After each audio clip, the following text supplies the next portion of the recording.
नमस्कार मित्रांनो, सुस्वागतम. मुरंबा मालिकेच्या आजच्या भागामध्ये आता मित्रांनो मालविका तेथे इरावतीचा प्लॅन जो काही आहे तर त्यानुसार आलेली असते आणि ती बरोबर अक्षयला आपल्या जाण्यामध्ये ओढण्याचा प्रयत्न करते. तेव्हा आता अक्षय म्हणतो की बरं ठीक आहे, मला अगोदर वाटत होतं की मला मुलींना सांभाळण्याची अगदी काही जबाबदारी नाही, म्हणून मी व्यवस्थित त्यांना सांभाळू शकेल, परंतु आता मात्र त्या जे काही पद्धतीने माझ्याशी खोटं बोलतात त्यावरून मला असं वाटतं की त्यांच्यावर अगदी देखरेख ठेवणारं कोणीतरी आणि त्यांची काळजी घेणारे हवं आहे.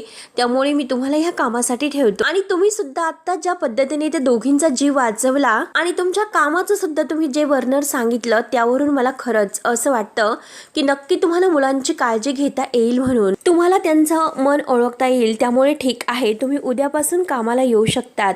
ते ऐकून आता मालविका तर खुश होते आणि लगेच आता ती इतकी खुश होते आणि बाय म्हणून आता मुद्दाम तिला अक्षयच्या मिठी द्यायचं असतं, म्हणून ती लगेच आता घसरण्याचं नाटक करते आणि अक्षयच्या हाताला धरते. अक्षय आता तिला अगदी म्हणजे सावरतो. त्याला असं वाटतं की आता ही पडलेली आहे म्हणून तो तिला धरतो. तेव्हा लगेच आता मालविका ही अक्षयकडे बघत असते, तर अक्षय आपला हात लगेच बाजूला घेतो. तर मालविका म्हणते की बरं सॉरी खरंच, आणि उद्यापासून मी कामासाठी येते. तर अक्षय म्हणतो की ठीक आहे, उद्यापासून तुम्ही कामाला या असे बोलून आता लगेच अक्षय हा थोडासा कावराबावरा होतो. तर मालविका आता तेथून निघून जाते. तेव्हा आता अक्षयला काही कळत नसतं. अक्षय सारखं विचारत असतो.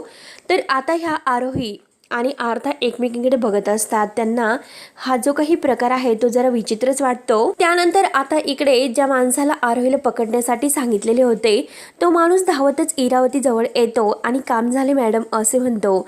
तेव्हा आता लगेच इरावती थोडीशी घाबरल्यासारखी होते. ती आता त्या माणसाला म्हणते की मला कशाला घाबरवतात, आणि इरावती त्याला आता पैसे देऊन टाकते. तो माणूस खुश होतो आणि तेथून निघून जातो. त्यावर आता तो माणूस निघून गेल्यानंतर इरावती तर खुश होते आणि आता स्वतःला म्हणते की आता ही मालविका मात्र अक्षयच्या आयुष्यात नक्की येणार, त्याच्यावर जादू करतील. आणि जेव्हा आता अक्षय जेव्हा तिच्या प्रेमात पडेल आणि अक्षय आणि रमा हे दोघं जेव्हा आता एकमेकांच्या समोर येतील तेव्हा मात्र अक्षयला काही फरक पडणार नाही, कारण ऑलरेडी मात्र मालविका ही त्याला आपलंसं करून टाकेल. मालविकाने आता त्याच्यावर अशी जादू केलेली असेल की रमाला कायमचा फुल स्टॉप. परंतु इरावतीला हे माहिती नाही की रमा आणि अक्षय तर एकमेकांच्या समोर आलेले आहेत. तर त्यानंतर आता अक्षयला आरोही आणि आर्था खोटं बोलल्यामुळे जास्त मनाला लागलेलं असतं. तो विचार करत बसलेला असतो की माझ्याच मुली आहे ज्यांच्यावर मी अगदी इतका विश्वास ठेवत होतो त्याच माझ्याशी खोटं बोलल्यात. आजपर्यंत मी त्यांना जे काही शिकवलं ते त्यांनी आज इतकं खोटं बोलून खोटं ठरवलं. कसं शक्य आहे? आणि तेवढ्यात अक्षयला मात्र आता जेव्हा आरोही अगदी ते म्हणजे दहीहंडी फोडायला जेव्हा वर चढते तेव्हा त्या मुलाच्या पाठीवरून तिचा पाय घसरून त्या थरावरून ती खाली पडणार तोच लगेच तिच्या तोंडातून आई हा शब्द निघाला. तेव्हा आता अक्षय या सर्वाचा विचार करतो की नक्की त्यावेळेस मात्र आता म्हणजे लगेच आरोही आई असा शब्द का म्हणाली असेल. जी आई तिच्याबरोबर कधीही नव्हती त्या आईला तिने कशी हाक मारली असेल बरं. बाबा हा शब्द तिच्या ओठावर का आला नसेल. मी तिला आईचं प्रेम दिलं, वडिलांचं सुद्धा प्रेम दिलं, मग तिच्या तोंडावर इतकं प्रेम देऊन आता बाबा हा शब्द का आला नसेल याचा अक्षयला आता जास्त विचार येतो. आणि तेवढ्यात आरोही जवळ येते आणि म्हणते की बाबा अरे हे बघ प्लीज माझ्यावर तू रागवू नकोस, मला खरंच खूप भीती वाटली होती.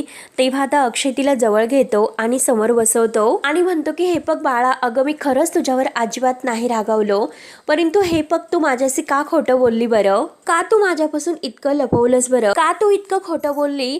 तेव्हा आता आरोही म्हणते की अरे तुला त्रास होऊ नये, तू माझी काळजी करू नये त्यासाठी मी खोटं बोलले. त्यावर आता अक्षय म्हणतो की बाळा हे बघ, अगं मला तर काळजी वाटणारच तुझी, आणि हे बघ तरी सुद्धा तू मला का हाक मारली नाही बरं. तर आरोही थोडीशी घाबरतच म्हणते की बाबा अरे हे बघ माझ्या तोंडातून आपोआप असे आई हा शब्द निघाला.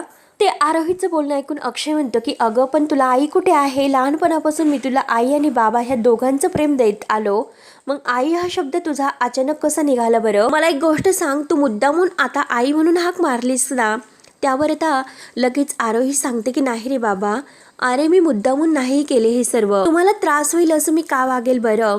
तेव्हा आता अक्षय म्हणतो की हो ठीक आहे, खरंच मला माहिती आहे की बाळा अगं मी मुद्दामून नाही केलं आणि मी समजू शकतो की तू मुद्दाम नसेल केले. त्यामुळे इथून पुढे बाळा एक गोष्ट लक्षात ठेव की मीच तुझी आई आहे आणि मीच तुझा बाबा. मीच तुझं सर्वस्व आहे हे लक्षात ठेवायचं. मी तुला सांभाळणार, बाकी कोणी नाही. आणि हे बघ, यापुढे जर काही तुला अगदी मदत लागली, तू अडचणीत असेल तर सर्वात अगोदर तुला माझी आठवण यायला हवी. तू बाबा म्हणून अशी हाक मारायची. तू मारशील ना बाबाला हाक. तेव्हा आता आरोही म्हणते की हो. अक्षयला खुश करण्यासाठी आरोही अगदी चेहरा खुलवते आणि हो असं सांगते. तर अक्षय लगेच हसतो. तेव्हा आता लगेच आरोही खुशून म्हणते की बाबा, अरे मग बट्टी ना, नो कट्टी ना. तेव्हा आता लगेच अक्षय म्हणतो की हो, नो कट्टी बाळा, आणि नो कट्टी तुझी आणि माझी. तर आरोही लगेच खुशून बट्टी असं म्हणते. तर अक्षय विचारतो की राग जर आला. तेव्हा लगेच आरोही म्हणते की मग सुट्टी आणि अभ्यासाला मात्र बुट्टी. तेव्हा आता लगेच अक्षय म्हणतो की हे बघ लबाड कुठली, अभ्यास वगैरे करायचा, अभ्यासाला कोणतीही सुट्टी वगैरे नसते, अभ्यास कंटिन्यू करायचा असतो. तेव्हा आता लगेच आरोही घट्ट अशी मिठी अक्षयला मारते आणि दोघे खूप खुश होतात. त्यानंतर अण्णा तर इकडे इतके खुश असतात. आता पाटील आणि चव्हाण सुद्धा तेथे असतात, साई आणि रमा सुद्धा. तेव्हा अण्णा अगदी खुश होत रमा आणि साई यांना पेढा भरवतात. तेव्हा आता लगेच जे चव्हाण आणि पाटील आहे तर अण्णा त्यांना खुशून म्हणत असतात की अहो, उचला ते बॉक्सेस आणि आज शाळेतील सर्व विद्यार्थ्यांना पेढे वाटा, कारण आज मात्र इतकी आनंदाची गोष्ट आहे की साखरपुड्याची तारीखसुद्धा मी आता ठरवलेली आहे आणि जागासुद्धा आता म्हणजे व्यवस्थित क्लिअर झालेली आहे. त्यामुळे आज जो काही इतका आनंदाचा क्षण आहे तर तो अगदी पेढे देऊन सर्वांना अगदी गोड करा आणि सगळ्यांचं तोंड गोड करा. तर पाटील आता म्हणतात की हो हो साहेब, लगेच जातो आणि सगळ्यांचं तोंड गोड करतो. तेव्हा आता पाटील आणि चव्हाण ते पेढ्याचे बॉक्स उचलतात आणि ते वाटायला घेऊन जातात. तर रमा आता अण्णांना म्हणते की अण्णा, अहो इतकं सगळं करण्याची काय गरज आहे बरं. त्यावर आता अण्णा म्हणतात काय गरज आहे म्हणजे, अगं रमा माझ्या लेकीचं म्हणजे तुझं लग्न आहे, तर तुझा साखरपुडा आहे, हो की नाही साई सर. आणि हे बघ रमा, अगं तुला तर माहितीच आहे की जर मला इतका आनंद झाला असेल तर मला नाचावं गावं असं वाटतं, इतका आनंद मला होत असतो, नाहीतर माझा हात वीत मोडू शकतो, असं इतकं मी आनंदित आहे, उड्या मारू शकतो. तेव्हा आता रमा म्हणते की हे बघा, जे काही करायचं आहे ना तुम्हाला ते अगदी सांभाळून करा, स्वतःची काळजी घेऊन. त्यावर आता लगेच अण्णा हे रमाला चिडवतात आणि जे काही करायचं आहे ते मी करू. लगेच आता ते पेढा खायला लागतात. तर रमा ओरडते. रमा म्हणते की नाही, गोड खायचं नाही. तर अण्णा म्हणतात की अगं तुम्ही सगळेजण गोड खातात, इतक्या आनंदाचा क्षण आहे, पेढा खाऊन दे थोडा. तेव्हा रमा नाही म्हणते. त्यानंतर अक्षय इकडे कॅन्टीनमध्ये स्वयंपाक करत असतो आणि तेथील पाटील पेढे घेऊन येतात आणि देवधर अहो पेढे घ्या असं म्हणतात. तेव्हा आता अक्षय म्हणतो की मला शुगर आहे, पेढा नाही चालत. तर पाटील म्हणतात की अहो घ्या तर खरी. अक्षय विचारतो की अहो पण पेढे कसले आहेत. पाटील आता सांगतात की आपले जे काही अण्णासाहेब आहे ना, त्यांची मुलगी रमा आणि साई सर यांचा आता साखरपुडा होत आहे, त्याच आनंदाचे हे पेढे आहेत. तर अक्षयचा चेहरा लगेच नर्वस होतो आणि रमा मात्र आता तेथे दरवाजात उभी असते. अक्षय लगेच आता म्हणतो की अच्छा, म्हणजे शुगर वाढली तरी चालेल, परंतु हा पेढा मला खावाच लागेल. म्हणून अक्षय एक पेढा लगेच घेतो आणि खातो. तर रमा आता हे सर्व बघत असते आणि अक्षय मात्र आता ह्या टेन्शनमध्ये आणखीन जास्त पेढे खातो. आता शुगर कितीही वाढली तरी चालेल, परंतु पेढे तर मात्र खातो. तर पाटील म्हणतात की हो हो घ्या पेढे. तर अक्षय तर रमाला बघतो आणि आणखीन पेढे खात असतो आणि रमा धावतच येते आणि पाटीलला म्हणते की अहो तुम्ही त्यांना इतके पेढे कशाला देता, त्यांना त्रास होईल. तर अक्षय म्हणतो की बॉक्सच ठेवून जा, मी सगळे काही पेढे खातो. आता पाटील म्हणतात की चला तर आता मला आणखीन खूप पेढे वाटायचे आहे, मी आलोच. असे बोलून पाटील आता बाकीच्या स्टाफला पेढे द्यायला जातात. तर रमा आता अक्षयकडे बघते आणि त्या अक्षयला म्हणते की हे बघा, तुम्हाला गोड नाही चालत. तेव्हा आता अक्षय म्हणतो की हो चालते तर खरे, हे असं चालतं, सगळं पचवण्याची ताकद आहे आता, आणि तुमच्या लग्नाचा पेढा म्हटल्यानंतर तर खाल्लंच पाहिजे. शुगर वाढली तरी चालेल. आणि हे बघा आरके मॅडम, तुम्हाला खरंच लग्नाच्या म्हणजे साखरपुड्याचे कॉंग्रॅच्युलेशन्स. तेव्हा रमा अक्षयकडे बघत असते आणि अक्षय मात्र रमाकडे. आणि अभिनंदन मॅडम, अगदी मस्त मस्त असे बोलून आता दोघे एकमेकांकडे बघतात. तर अक्षय लगेच आता तो त्याचा जो काही म्हणजे काम करणार आहे तर त्याला म्हणतो की राकेश चल आपण तयारीला लागूयात. तेव्हा आता ते दोघे बाहेर जातात. तर रमा आता अक्षयजवळ येते आणि त्याला थँक्यू म्हणते आणि गोड खाणं थांबवा असं सुद्धा सांगते, त्याचा तुम्हाला खूप त्रास होईल. तेव्हा आता अक्षय म्हणतो की हो का, फार काळजी आहे हो तुम्हाला माझी. आणि हे बघा अहो, मला नाव तर सांगा की कोण तो श्रीमंत मुलगा आहे की त्याच्याशी तुमचा साखरपुडा होतोय. तर तेव्हा आता रमा म्हणते की जेवणाची ऑर्डर तर तुम्हाला दिलेली आहे, मग आता तुम्हाला समजलेच असेल की नाव काय आहे ते. तेव्हा आता अक्षय म्हणतो की मला तुमच्या तोंडातून ऐकायचं आहे तर. आणि तो श्रीमंत मुलगा साई ना, कारण तो मनाने खूप श्रीमंत मुलगा आहे हो आणि चांगला आहे. हे बघा शेवटी तर काय, जे तुम्हाला हवं होतं ते तर झालेच ना. त्यावर आता रमा विचारते की तुम्हाला नेमकं काय म्हणायचे आहे. तर अक्षय म्हणतो की तुम्हाला चांगलंच माहिती आहे की मी तुम्हाला काय कशाबद्दल बोलतो ते आणि कशाबद्दल तुम्ही विचारतात ते. तेव्हा आता लगेच अक्षय त्या टेन्शनमध्ये आता जे काही गरम झाकणी आहे तर त्या पातेलीवरच्या झाकणीला हात लावतो, त्याला जोराचा चटका बसतो. तर आता तो आई ग असे म्हणून जोरात ओरडतो. तर रमा लगेच धावतच येते आणि म्हणते की काय करतात तुम्ही. आणि घाईने आता ती त्या अगदी टोकरीमध्ये पाणी ओतते आणि त्यात गार पाण्यात अक्षयचा हात धरते. अक्षयला खूप वेदना होत असतात. तर रमा म्हणते की काय अहो तुमचं लक्ष कुठे असते. 7 वर्ष झाली अजून सुद्धा तुम्ही तसेच आहात, भाजले ना शेवटी तुम्हाला. तेव्हा अक्षय रमाकडे बघत असतो आणि म्हणतो 7 वर्षामध्ये तुम्ही बऱ्याच बदलल्यात ओ. अहो सगळं काही बदललं. तेव्हा रमा लगेच अक्षयचा हात बाजूला सोडते आणि मागच्या 7च वर्षात तुम्ही लग्न का केलं नाही.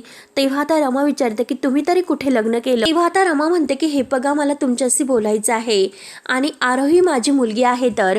तेव्हा आता अक्षय लगेच म्हणतो की अरे बापरे, आत्ता आठवले का तुला, आपल्याला एक मुलगी आहे ते सुद्धा आता आठवलं. असे हसून आता अक्षय जेव्हा म्हणतो तेव्हा आता लगेच रमा सांगते की हे बघा मला तुमच्यापासून तिला लांब नाही करण्याची इच्छा, फक्त माझी तुमच्याकडे एक रिक्वेस्ट आहे की मला तिच्याबरोबर वेळ घालवायचा आहे. फक्त मला 7 दिवसाची मुदत द्या. मला माहिती आहे की मी तिला 7 वर्षाचं प्रेम 7 दिवसात नाही देऊ शकणार. तेव्हा आता अक्षय म्हणतो की मी तिला तुमच्या ताब्यात नाही देऊ शकणार. आरोही माझी मुलगी आहे, मी तिला लहानचं मोठं केलं, तिच्यावर चांगले संस्कार केले, तिला जीव लावलं, तुमच्या ताब्यात मी नाही देऊ शकत. आणि हे बघा तसंही एकतर नशिबाने आपल्याला वेगळं केलेलंच आहे, आपण लांब झालो, नशिबाच्या पेक्षा आपण कधीही पुढे नाही जाऊ शकत.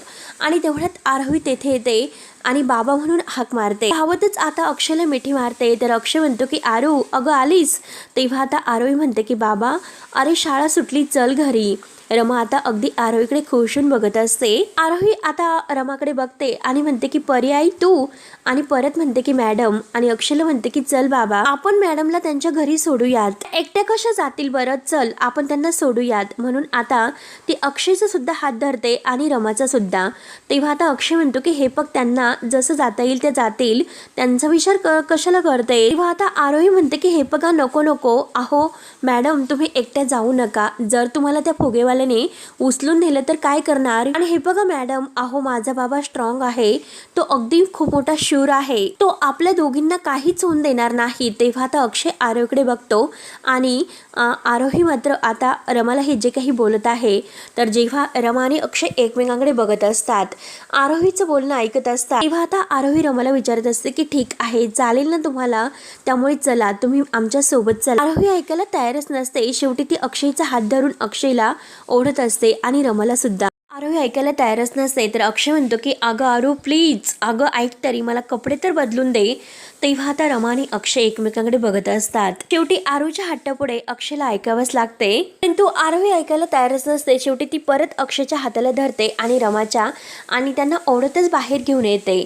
दोघे आता जेव्हा बाहेर येतात अक्षय चेंज वगैरे करतो आणि आता तो आपली स्कूटी आहे तर ती स्कूटी चालवायला घेतो. रमा मात्र ही आरोही बरोबर उभी असते, परंतु अक्षयची आता स्कूटी काही अगदी चालू होत नसते. तर आरोही विचारते की अरे बाबा काय झाले. रमा आता तिथे उभीच असते. ती आता बघतच असते की अक्षयची स्कूटी सुद्धा, अक्षय आता खूप खटापट करतो परंतु स्कूटी काही चालू होत नसते. त्यावरला लगेच रमा म्हणते की माझी गाडी आहे ना, आपण गाडीतून घरी जाऊ शकतो. तेव्हा लगेच आता आरोही म्हणते की हो हो चालेल, लगेच चालेल, चला. आणि लगेच ती रमाचा हात पकडते आणि तिचं हेल्मेट आहे तर ती अक्षयला म्हणते की चला आपण गाडीतून जाऊयात. तेव्हा आता अक्षय म्हणतो की नाही, हे बघ आरोही तू बाईकवर बस बरं. आरोही ऐकायला तयार नसते. आरोही म्हणते की प्लीज बाबा, अरे नाही. आणि आता आरोही रमाकडे बघत असते. तर रमा आता लगेच फोन करते आणि अमर दादा यांना विचारते की कुठे आहात तुम्ही, घरी जायचं होतं.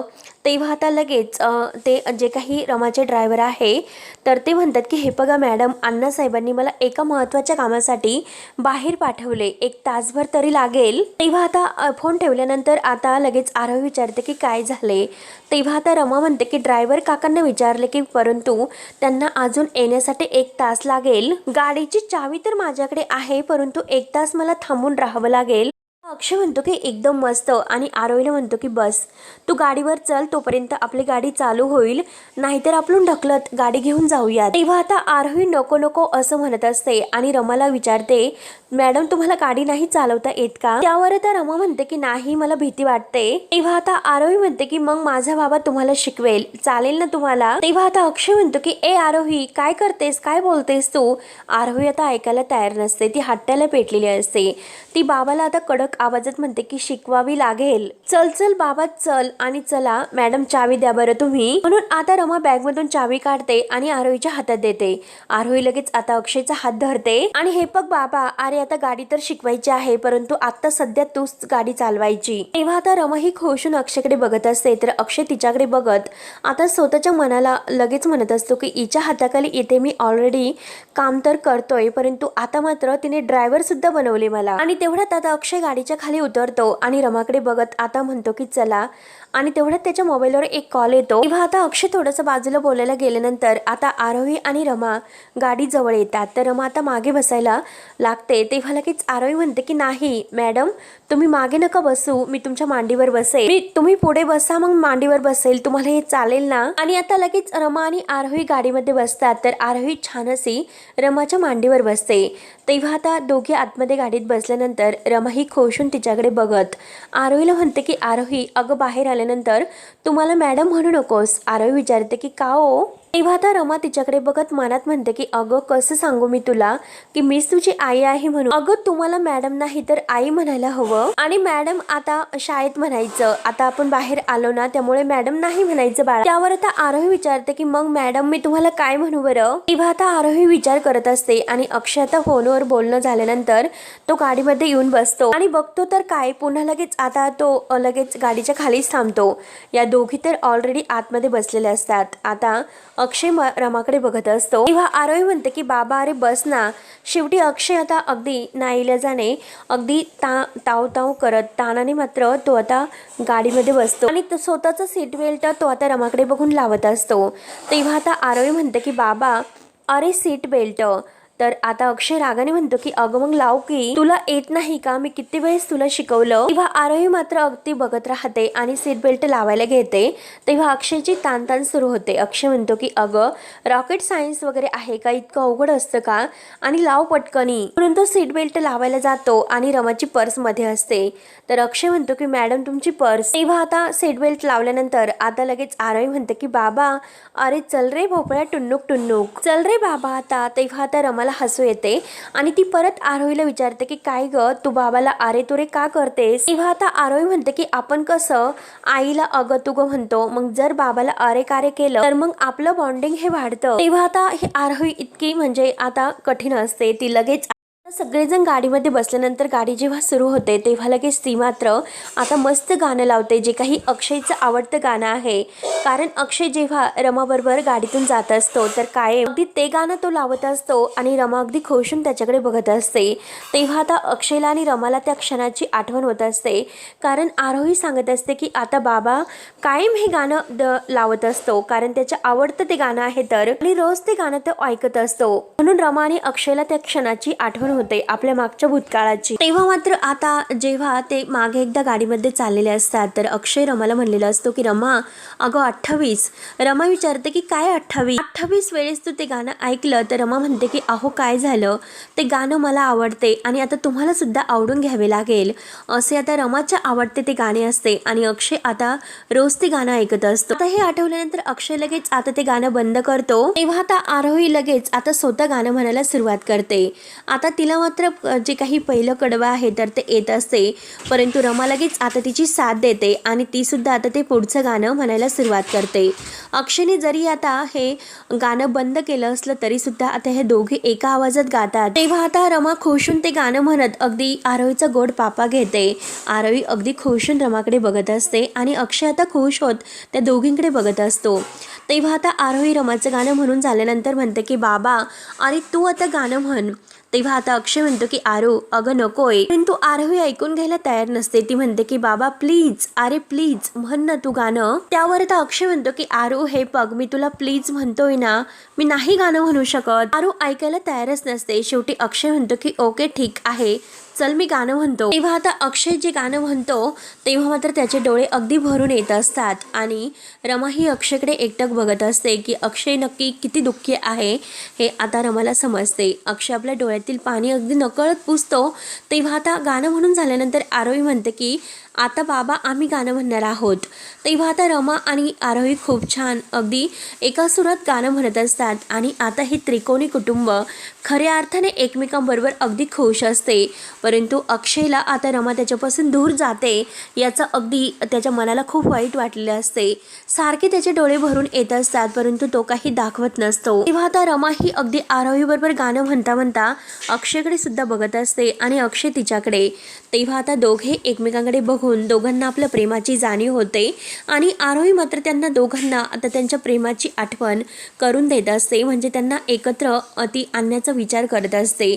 आता बिचारीला माहिती सुद्धा नाही की आता ही मॅडम आपली आई आहे म्हणून.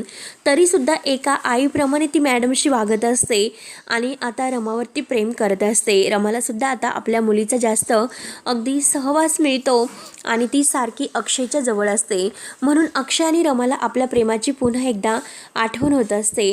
तेव्हा मित्रांनो आता शेवटी हा भाग येथे संपतो. पुढील भागामध्ये आता घरी जेव्हा अक्षय रमाला सोडवायला येतो तेव्हा आता रमा ही अगदी आरोहीला घट्ट मिठी मारते आणि खूप रडत असते आणि अक्षय सुद्धा समोरच उभा असतो. तेव्हा आता लगेच साई तेथे येतो आणि रुमाल तो आता आपल्या हातामध्ये घेऊन रमासमोर हात धरतो. रमाचे डोळे पुसण्यासाठी तो रुमाल देतो.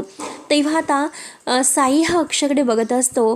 तर आता लगेच अक्षयला जेव्हा ही माहिती नाही की आता फुगेवाल्या काकांपासून जेव्हा साईने रमा म्हणजे आरोहीला वाचवलेलं असते तेव्हा आरोही म्हणते की अरे बाबा हाच तो काका आहे माझा फ्रेंड काका की ज्याने मला फुगेवाल्या काकांपासून वाचवले होते. त्यावर तर अक्षय हसतो आणि म्हणतो की अच्छा म्हणजे हा तुझा फ्रेंड काका आहे. हा फ्रेंड काका आणि तुझी परी आई का. आणि अक्षय साईसमोर हात जोडतो आणि म्हणतो की थँक्यू वर का फ्रेंड काका. आणि तुम्हाला अगदी कळतं की योग्य वेळ योग्य ठिकाणी कशी पोहोचायचं. अगदी तुम्ही योग्य ठिकाणी येऊन पोहोचतात ऐन वेळेस. तेव्हा मात्र आता रमा ही अक्षयकडे बघत असते की अक्षय असं का बोलतो. आता रमाला सुद्धा माहिती नाही की इरावतीने आता अक्षयच्या मनामध्ये किती गैरसमज निर्माण केलेला आहे तर.